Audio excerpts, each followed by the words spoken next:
Shalom. நம்முடைய விசுவாச வாழ்க்கை ஒரு அற்புதமான ஒரு வாழ்க்கை. இந்த வாழ்க்கை நாம் தெரிந்தெடுத்த வாழ்க்கை அல்ல.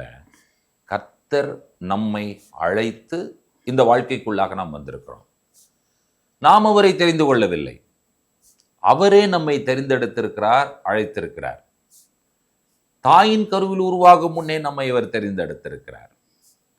எத்தனையோ பேருக்கு கிடைக்காத பாக்கியத்தையும் ஸ்லாக்கியத்தையும் நாம் பெற்றிருக்கிறோம் என்று சொன்னால், இந்த உலகத்திலே நாம் ஆசீர்வதிக்கப்பட்டவர்களுடைய பட்டியலிலே நாம் இருக்கிறோம். விசுவாசத்தினுடைய அந்த வீரர்களுடைய பட்டியலிலும் நாம் இருக்க வேண்டும் என்று சொல்லி ஆண்டவர் நம்மை எதிர்பார்க்கிறார். அதற்கு நம்முடைய வாழ்க்கை எப்படி இருக்க வேண்டும், நாம் இந்த உலகத்திலே எப்படி வாழ வேண்டும் என்று சொல்லி வேதம் நமக்கு கற்றுக் கொடுக்கிறது. அந்த வேதம் நமக்கு கற்றுக் கொடுக்கிற அந்த வரிசையிலே, அந்த வகையிலே தீர்க்கதரிசிகளை பற்றி பார்த்து வருகிறோமே.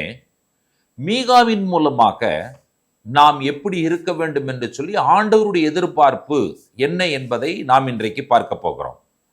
மீகா 6ஆம் அதிகாரம் 8வது வசனத்தை வாசிக்க கேட்போம். மனுஷனே, நன்மை இன்னதென்று அவர் உனக்கு அறிவித்திருக்கிறார். நியாயம் செய்து இரக்கத்தை சிநேகித்து உன் தேவனுக்கு முன்பாக மனத்தாழ்மையாய் நடப்பதை அல்லாமல் வேறே எண்ணத்தை கர்த்தர் உன்னிடத்தில் கேட்கிறார்.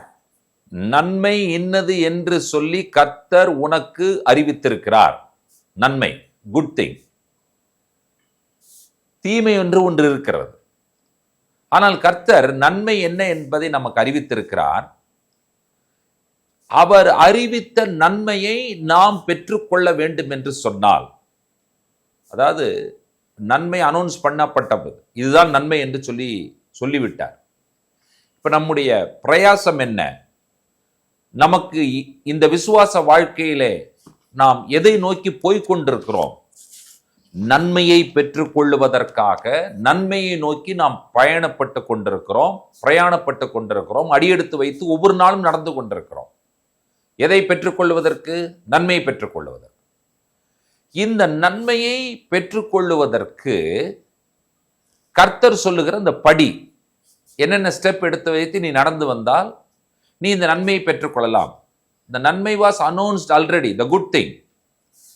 ஏற்கனவே அனௌன்ஸ் பண்ணப்பட்ட ஒன்று, சொல்லப்பட்ட ஒன்று, இதுதான் நன்மை என்று சொல்லி இதை நாம் பெற்றுக்கொள்வதற்கு இந்த உலகத்திலே நாம் எப்படி வாழ வேண்டும் என்று சொல்லி ஆண்டவர் நமக்கு சொல்லுகிறார். அவருடைய எதிர்பார்ப்பு என்ன? நியாயம் செய்து இரக்கத்தை சிநேகித்து தேவனுக்கு முன்பாக மனத்தாழ்மையாய் நடப்பது. நியாயம், இரக்கம், மனத்தாழ்மை, இந்த 3 காரியங்களையும் கர்த்தர் நமக்கு முன்பாக சொல்லுகிறார். இதை இல்லாமல் வேறே எதை ஆண்டவர் உன்னிடத்தில் எதிர்பார்க்கிறார்? இதை யார் மூலமாக சொல்லுகிறார்? மீகா தீர்க்கதரிசியின் மூலமாக சொல்லுகிறார். மீகா தீர்க்கதரிசியை ஆண்டவர் செலக்ட் பண்ணார்ல, அவருடைய பெயருக்கான பொருள் மீகா என்பது எபிரேய வார்த்தை, எபிரேய நாமம். அதை தமிழில் நீங்கள் சொல்ல வேண்டும் என்று சொன்னால், தேவனுக்கு நிகரானவர் யார் என்பதுதான் அதனுடைய பொருள். ஹீப்ரூல அவரை கூப்பிடும் பொழுது மீகா மீகா என்று சொல்லி கூப்பிடுகிறோம். இங்கிலீஷ்ல சொல்லணும்னு சொன்னா, ஹூ இஸ் காட் லைக்? தேவனுக்கு நிகரானவர் யார்? ஒப்பானவர் யார்? தேவனுக்கு ஒப்பானவர் யார் என்கிறதான ஒரு நபரின் மூலமாக கர்த்தர் நமக்கு சொல்லிக் கொடுக்கிற விஷயம் என்னவென்று சொன்னால், நாம் எப்படி அவருக்கு முன்பாக நடந்து கொள்ள வேண்டும் என்பதை ஆண்டவர் கற்றுக் கொடுக்கிறார். என்ன ஆண்டவர் எதிர்பார்க்கிறார்? நியாயம் செய்ய வேண்டும், இரக்கத்தை சிநேகிக்க வேண்டும், மனத்தாழ்மையாய் நடந்து கொள்ள வேண்டும். நியாயமில்லாத உலகத்தில் வாழ்ந்து கொண்டிருக்கிறோம். நாம் நியாயம் செய்ய வேண்டும் என்று சொல்லி ஆண்டவர் நம்மை எதிர்பார்க்கிறார். இரக்கம், இரக்கம் என்கிறதான வார்த்தை யாருக்கு மட்டும்தான் பொருந்தும் என்று சொன்னால், கர்த்தருக்கு மட்டும்தான் பொருந்தும். நம்முடைய தேவன் இரக்கமுள்ள தேவன்.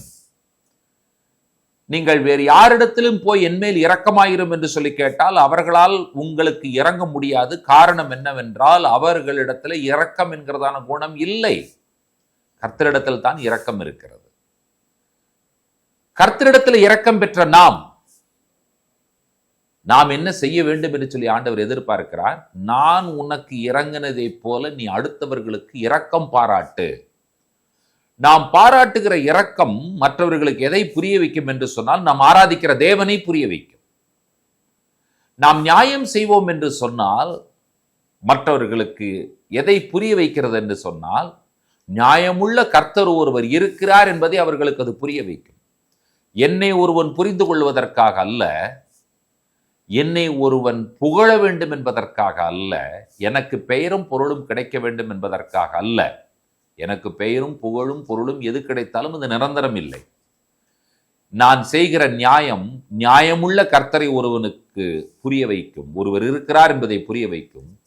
நான் ஒருவனுக்கு காண்பிக்கிற இரக்கம், நியாயமுள்ள கர்த்தர், இரக்கமுள்ள கர்த்தர் ஒருவர் இருக்கிறார் என்பதை ஒரு மனிதனுக்கு புரிய வைக்கும். அடுத்தது கர்த்தர் சொல்லுகிறார் பாருங்கள், மனத்தாழ்மையாய் நடப்பது. இந்த ஹம்பிள்னஸ், ஹியூமிலிட்டி இருக்கு பாருங்களேன், அது மக்களிடத்தில் என்றைக்குமே ஒரு பெரிய வரவேற்பை பெற்றுக் கொடுக்கும். நீங்கள் பெரிய ஒரு பதவியில் இருந்தாலும் நீங்கள் நடக்கக்கூடிய அந்த தாழ்மை, அந்த ஹம்பிள்னஸ், அந்த ஹியூமிலிட்டி, இது ஒரு குணத்தில் ரொம்ப அற்புதமான ஒரு குணம். நம்மை பெருமையாக காட்டிக்கொள்வதில்லை. இது யாரை வெளிப்படுத்துகிறது என்று சொன்னால், உங்களுக்குள் இருக்கிற ஆண்டவர் இது வெளிப்படுத்துகிறதா இருக்கிறது. பெருமை உள்ளவனுக்கு தேவன் எதிர்த்து நிற்கிறார், தாழ்மை உள்ளவனுக்கு கிருபை கொடுக்கிறார் என்று சொல்லி நாம் வேதத்தில் வாசிக்கிறோமே.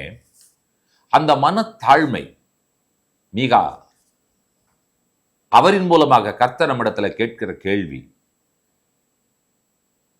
நியாயம் செய்து இரக்கத்தை சிநேகித்து மனத்தாழ்மையாய் நடப்பதை அல்லாமல் வேற எண்ணத்தை உன்னிடத்தில் ஆண்டவர் கேட்கிறார்.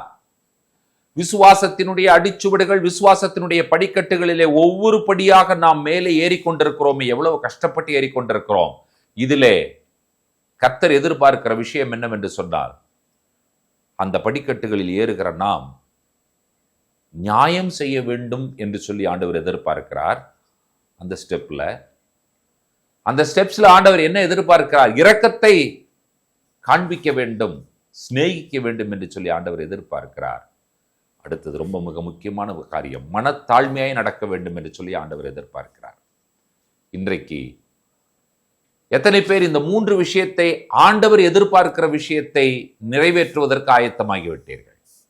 இது என்னுடைய எதிர்பார்ப்பு அல்ல, இது யாருடைய எதிர்பார்ப்பும் அல்ல, எந்த ஒரு ஊழியக்காரனுடைய எதிர்பார்ப்பும் அல்ல, கர்த்தருடைய எதிர்பார்ப்பு என்று சொல்லி கர்த்தருடைய எதிர்பார்ப்புகளாக 3 விஷயங்களை இன்றைக்கு மீகா உங்கள் முன்பாக, என் முன்பாக வைக்கிறார் என்று சொன்னால் ஒப்புக் கொடுக்கலாம். ஆண்டவரே, நான் நியாயமாய் நடப்பேன், நான் இரக்கமுள்ளவனாய் வாழ்வேன், நான் மனத்தாழ்மையாய் நடந்து கொண்டு நீர் அறிவித்த அந்த நன்மையை பெற்றுக்கொள்வேன் என்று சொல்லி ஆண்டவரிடத்தில் நாம் ஒப்புக் கொடுத்து அந்த நன்மையை பெற்றுக்கொள்ளுவதற்கு நீங்களும் நானும் ஆயத்தமாகலாம். ஜெபிப்போம்.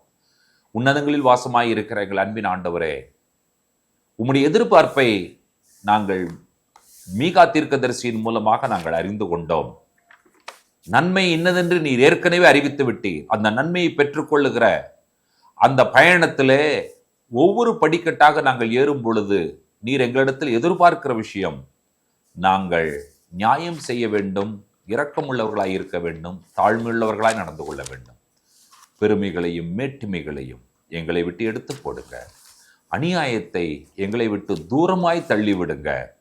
ஆண்டவரே, எங்களுடைய வாழ்க்கையில் இரக்கம் இருக்கட்டும். ஆண்டவரே, நீ நியாயமுள்ள தேவன், நீர் இரக்கமுள்ள தேவன். பூமியின் தாழ்விடங்களை நோக்கி எங்களுக்காக தாழ்மையாய் இறங்கி வந்த தேவன்.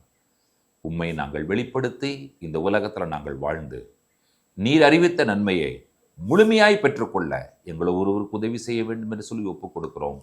துதி கன மகிமை உமக்கே ஏறெடுக்கிறோம். இயேசு கிறிஸ்துவின் வல்லமையுள்ள நாமத்தில் வேண்டுகிறோம் பிதாவே, ஆமேன். நம்முடைய கர்த்தராகிய இயேசு கிறிஸ்துவின் கிருபையும் பிதாவாகிய தேவனுடைய அன்பும் பரிசுத்த தேவாவியானவருடைய அந்யோன்ய ஐக்கியமும் சிநேகமும் நம் அனைவரோடும் கூட கர்த்தருடைய வருகை பரியந்தம் நீடித்து நிலைத்திருப்பதாக. ஆமேன், ஆமேன். ஷலோம். God bless you.